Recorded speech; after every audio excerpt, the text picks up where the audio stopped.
Ar jauti, kad norisi kažko naujo, bet vis bijai? Tarsi varžai save, nes galvoji, kad tai gal aš čia per daug noriu. Taip pat troškimas to naujumo, amžinas vidinis smalsumas, tai nėra kaprizas. Kai esi žingeidi, kai ieškai pirmų kartų, vadinasi gyveni pilna širdimi. Ir šiaip jau mūsų smegenys ar taip yra sukurtos tyrinėti, ieškoti, bandyti, kažką patirti, tuos pirmus kartus. Tada jos išsiplečia apskritai visas vidinis pasaulis. Ateina toksai wow momentų svoris. Ir iš tiesų stovėti vietoje dažnai yra saugu, bet per ilgas stovėjimas, per ilgai stovint tu rizikuoji nustoti gyventi.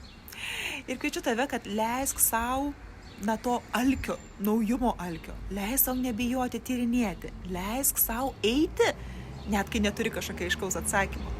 Ir klausimas aišku tau, o kada paskutinį kartą patyrei ką nors? Pirmą kartą.